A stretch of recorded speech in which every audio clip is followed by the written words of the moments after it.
David Brewster here in the 3-for-All. This is 3 Jason Becker Licks from 1989, and I have to admit I've had a lot of requests to feature the legendary Jason Becker, but I had to wrap my head around this lesson because I'll be honest right off the bat here, I can't play like Jason Becker. I wish, just like I can't play like Frank Gambale, and I featured him, a few lessons ago, but it's mainly the sweeping, just the crazy sweep technique. And it's just something I've never really worked on that much. I mean, I did initially as a teenager when I was in Shredland, and I couldn't get enough of Malmsteen and Jason Becker and some of these players. But over the years, I just kind of gave up, chasing after that technique because it's not really something that I do, but it is something that other players do. Of course, Jason Becker notoriously, huge sweep picking maniac. Frank Gambale, Jeff Loomis and some of these players, they sweep a lot, and they're known for it.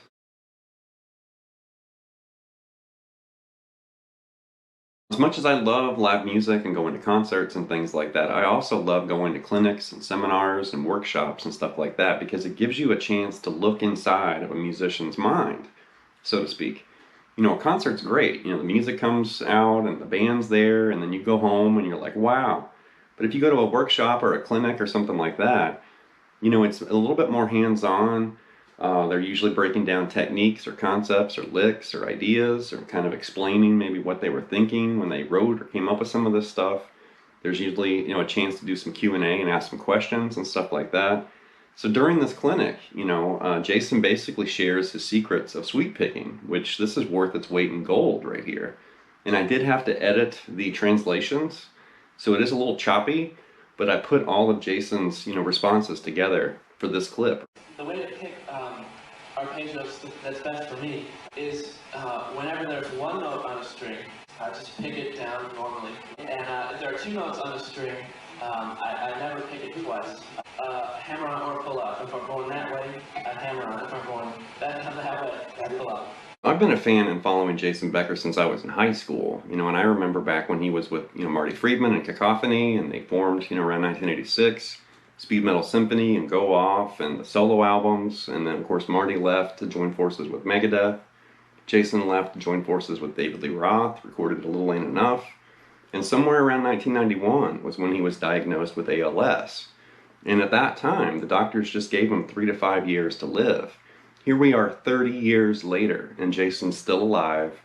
He's still active on social media online, posting and sharing things, photographs and videos and stuff. It's just so inspiring. It's like, wow. I mean, we're talking about music, but we're also talking about just an amazing human being, where it's like, wow, he defied the odds and the doctors and everything that they told him, and 30 years later, he's still alive.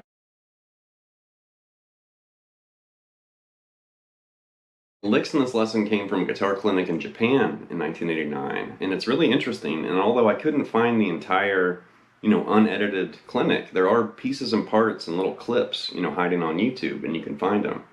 And Marty Friedman and Jason did a song together at one point, and then you can see Marty's kind of seated off the side of the stage while Jason's kind of working through, his part of the clinic, and there's a translator, translating what Jason's saying, from English to Japanese. The first idea is basically a variation of some of Jason's Perpetual Burn arpeggios, and he's, kind of showing this during the clinic. Something like this. So it's a little different key and position, but it's very similar to the shapes he used in Perpetual Burn. So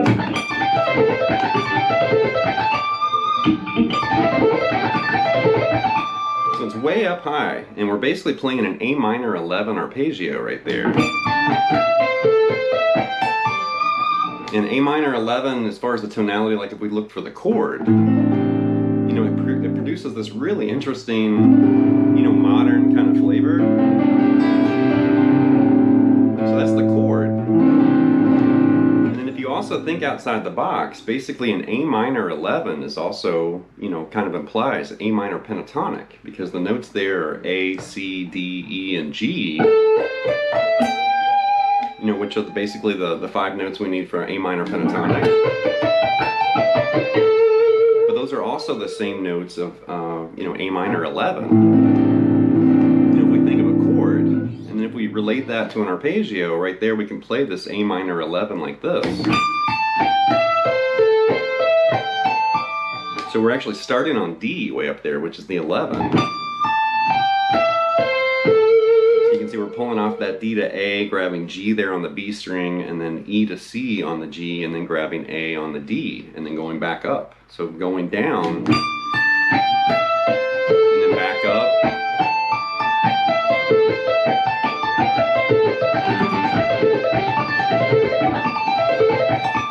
You know, really interesting arpeggio for sure.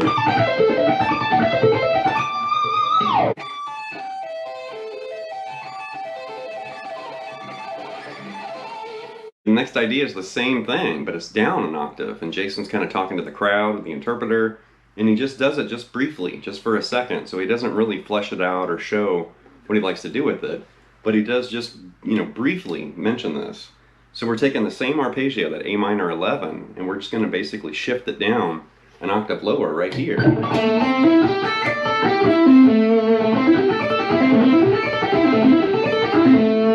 It's the same thing that we had up there, just an octave lower.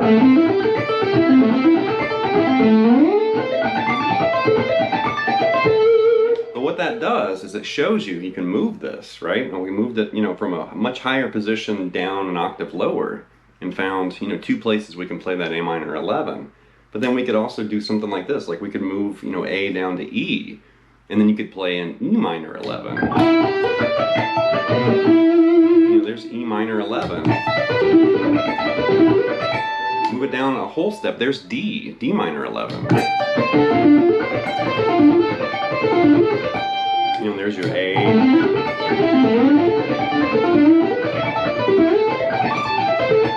You know, and I just basically walk through, there's A minor 11, there's D minor 11,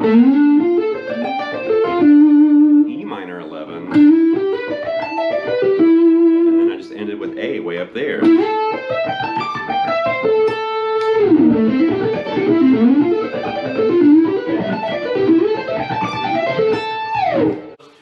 Like if you played this one an octave lower. Let's take this concept one step further. So we located E minor 11 right here, right?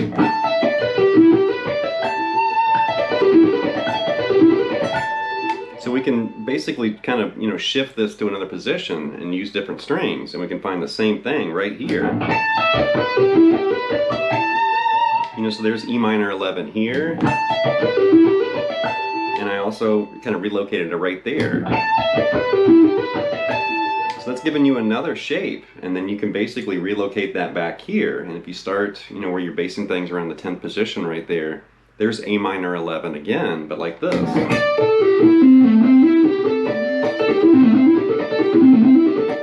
Which is the exact same thing we did here, just in another position. Another position, and we changed strings, of course. But right there, you know, there was the E minor way up here,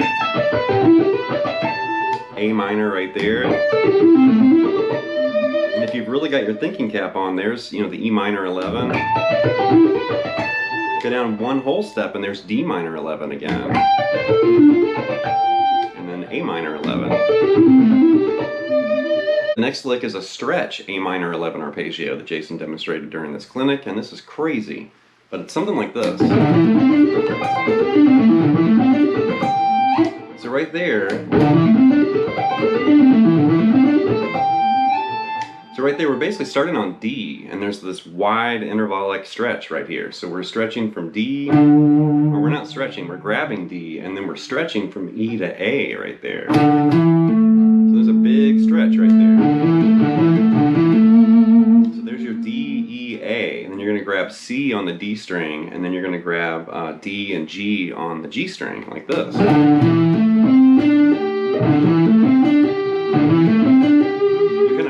That same thing. You've got the 10th fret, and then the 7/12 stretch, and then the 10th fret, 7/12 stretch. And right there, grab the 10th fret on the B, and you're going to stretch from this C all the way up to that G. So there's a big stretch right there. So you're grabbing A, C, and G way up there. You know, crazy stretch.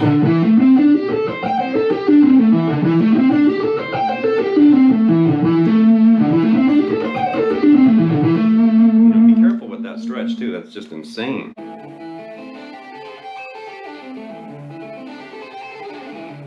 And here's a bonus idea from this clinic, and it's an extended arpeggio workout that Jason demonstrated. And he was talking about taking chord progressions, from classical pieces or songs, and turning them into little etudes or workouts, for arpeggios, like this.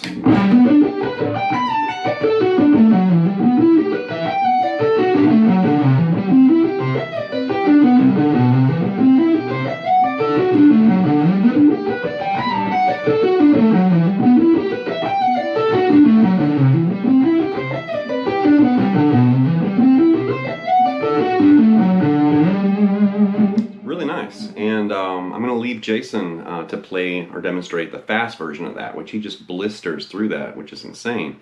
But let's just walk through it. Let's just, kind of share the concept here. So we're starting with G major, like this.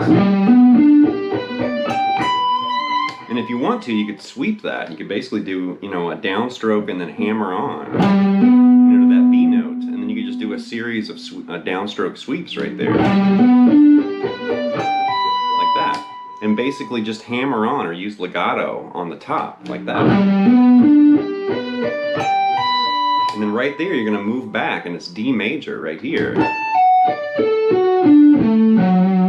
then E minor. And then basically D major. And then C major right here. And then right there, it's G major. And then you're going to go up C major. And then you want to go down D major. So one more time, kind of walking through it.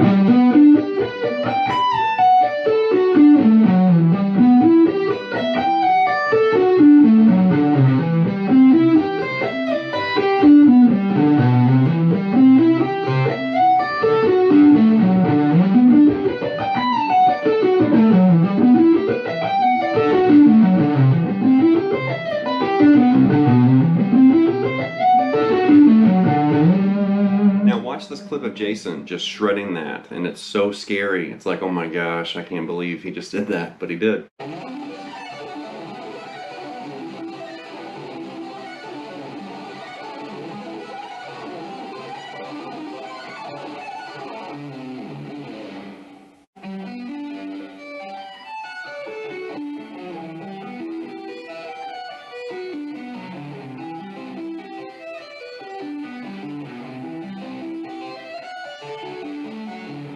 Going to wrap this look at 3 Jason Becker licks from 1989, and even though I can't play like Jason, I'm not even going to pretend like I can, but his music and his ideas and his legacy and everything is just so inspiring, and I've definitely been a fan for a long time.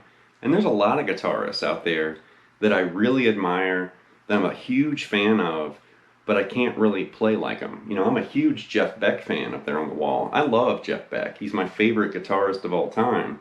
But I can't play like Jeff Beck. Like when I try to play some of his songs or his licks, it sounds like me attempting to play Jeff Beck. It doesn't sound like Jeff. And when I work on, Jason Becker or Frank Gambale or some Yngwie or something, as much as I want it to sound like them, it still just sounds like me kind of fumbling with their ideas. And I don't like that. And there are other players I can kind of mimic, certain players or solos or certain songs, and it sounds a lot like the original version. But with somebody like Jason Becker, it's just, once again, like that top of the mountain, Mount Everest kind of thing that you're climbing. And maybe you'll get there, maybe you won't, but I guess that's part of the excitement and the thrill, is just trying. So even though I know I can't play like Jason Becker, and I'm sure I'll never be able to sweep like that, it is very inspiring. It's a big challenge, and definitely kind of pushes me toward that area, even though it's not really my thing, but I'm fascinated by it, where it's like, man, I wish I could do that, but I'm still practicing, still working on it. So anyway, leave some feedback and comments, please subscribe to Night Lessons, and I'll be back before you know it with more content material. Thank you.